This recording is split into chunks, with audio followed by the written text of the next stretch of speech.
Artık Hamas'ta Yahya Sinvar'ın ölümünü doğrulamış oldu. Allah rahmet eylesin. Yahya Sinvar'ın hayatını kaybettiğine ilişkin açıklama geldi. Bu noktada haber merkezimize Hamaslı bir yetkili, üst düzey bir yetkili tarafından yapılan açıklama bu. Yani konuşuyoruz tabii, Türkiye noktasını konuşacağız ama bu da çok sıcak bir gelişme olduğu için özellikle hep şunu konuşuyorduk. Acaba Yahya Sinvar gerçekten öldüyse bunun bölgede nasıl bir etkisi olur diye. Artık Hamas dün çünkü doğrulamamıştı.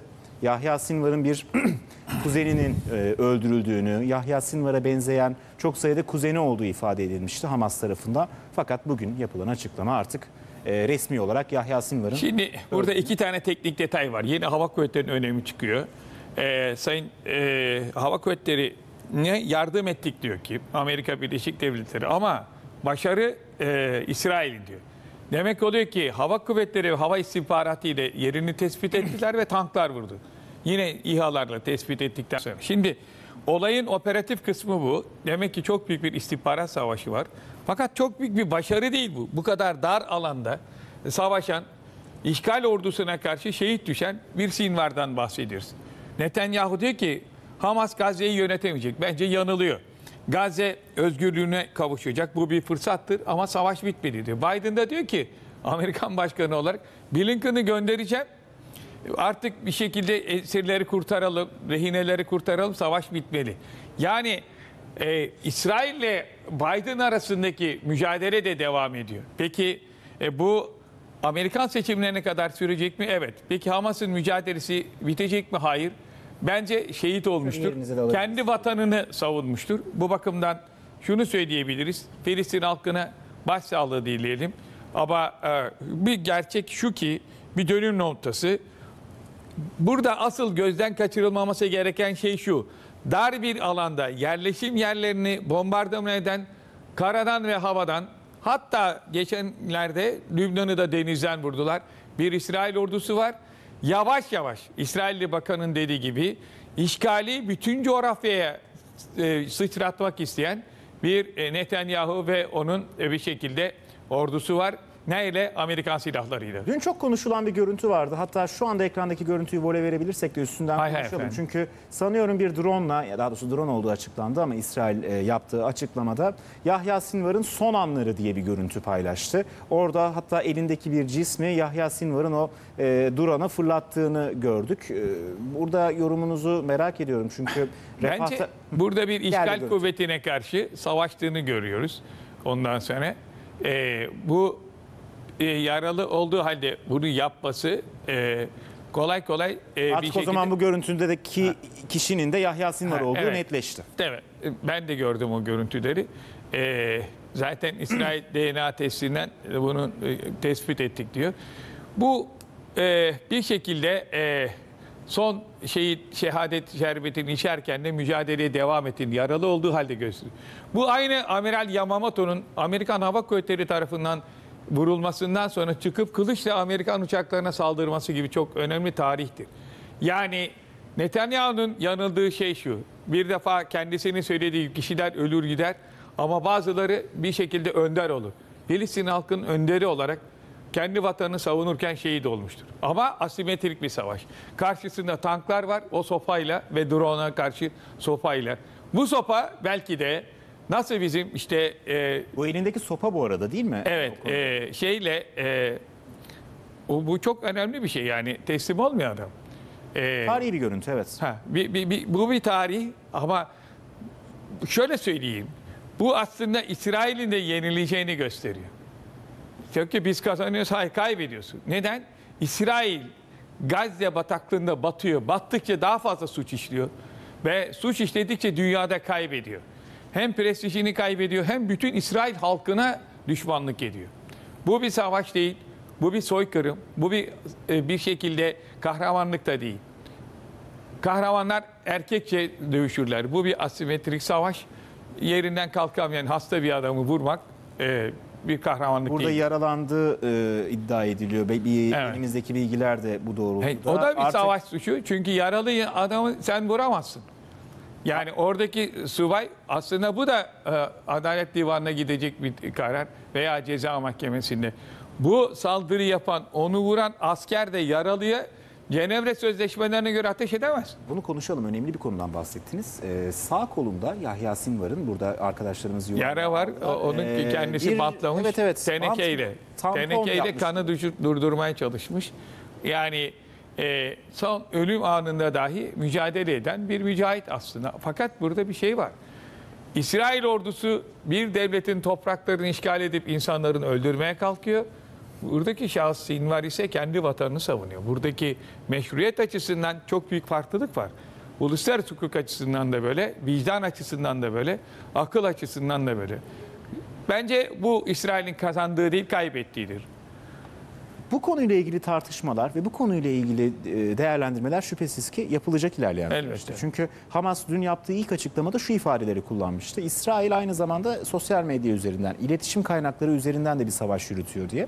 Ve Yahya Sinvar'ın ölümünü doğrulamamış. Psikolojik harp bu. Psikolojik harp, evet bu ifadeyle kullanmıştı Hamaslı yetkililer yapılan yazılı açıklamada. Doğrulamamıştı. İşte kuzeninin öldürüldüğünü, benzeyen çok ismin olduğunu söylemişti. Ama bu noktadaki şunu da sormak istiyorum size. Artık doğrulandığı için, yani Hamas'ta resmi olarak Yahya Sinvar'ın ölümünü kabul ettiği için, Sinvar sonrası Gazze ve Sinvar sonrası Hamas nasıl olacak? Şimdi şöyle, Sinvar sonrası ben buna inanmıyorum. Neden? Şimdi İsmail Haniye'yi de öldürdüler, öyle mi? Hamas teslim olmayacağım dedi, mücadeleye devam edeceğiz, savaşacağız dedi. Ne kadarlık bir süre bu? 70 senedir. Yani bir örgütün liderinden sonra 70 senelik mücadele biter mi? Bitmez. Burada da ben İsrail, bakın arada bir fark var. İsrail Gazze'yi yok edeceğim diyor ve insanlarını süreceğim diyor. Tehcir edeceğim. Kalanlarını da öldüreceğim diyor. Ve kaç? 51 bin kişiyi öldürmüş. Bunların %70'i kadın ve çocuk. Ve soykırım. Sinvar veya başkası geldiği zaman kendi vatanını savunmaya devam edecek. Şunları yaptı. Bazı liderlerini öldürdü. İşte siber savaşta bir takım liderleri daha etkisiz hale getirdi. Ama burada savaşın meşruiyet kaynağı var. Şimdi bakın, Almanlar da savaşta önce başlangıçta pek çok cepheyi kazandı. Paris'i işgal ettiler. Geldiler bu tarafa, Rusya'yı ta nereye kadar? Moskova'ya 40 kilometre kalmıştı. St. Petersburg'a girdiler. Ama bakın, demin konuşmamızda vardı. Neden yukarıdaki savaş önemli? Niçin bu Eurofighter'la da ilgili? Rus tank subayları diyor ki bizim tanklarımız önce Kiev'e sonra Berlin'e girecek diyor. Almanya şunu anladı. Bir şekilde Rusya geliyor üzerine. Yanında kim olacak? Türkiye olacak her zaman. Eurofighter'da da bakın çok önemli bir şey var. Türk-Alman dostluğu Birinci Dünya Harbi'nden öncedir. Ve Birinci Dünya Savaşı'nda Türk Hava Kuvvetleri Çanakkale'de, Filistin'de Alman pilotlarıyla beraber çarpışmıştır. Şimdi siz bütün bunları bırakın, bize ambargo uygulayın. Bu Almanya'nın çıkarlarına uygun değil. Yani Filistin'le bu aynı, bakın. Ve bugün de Alman Dışişleri Bakanı'nın hastanelere saklandıkları için onu vuruyoruz demeleri, dün açıklama yaptı biliyorsunuz. İsrail haklıdır, arkasındayız diye. Yani bu büyük bir çelişki Berlin için bence. Peki şunu soracağım. Berlin noktası, Eurofighter noktası, Almanya'nın bu noktadaki tutumu çok önemli. Siz Rusya-Ukrayna savaşından bahsediyorsunuz, evet, ama diğer tarafta güneye geldiğimizde olası bir İsrail-İran bölgesel savaşı da söz konusu. Doğru. Evet, Almanya'yı Rusya-Ukrayna savaşı ilgilendirse de Türkiye'yi olası bir bölgesel savaşla ilgilendiriyor. Bakanın açıklamaları da bu doğrultudaydı. Şunu sormak istiyorum. Bu bölgesel savaşın, Sinvar'ın ölümü bu bölgesel savaş ihtimalini arttırır mı yoksa azaltır mı? Bu yapıyor, arttırıyor. Çünkü neden? İntikamı getirecek. Suikastlerle gidiyor İsrail.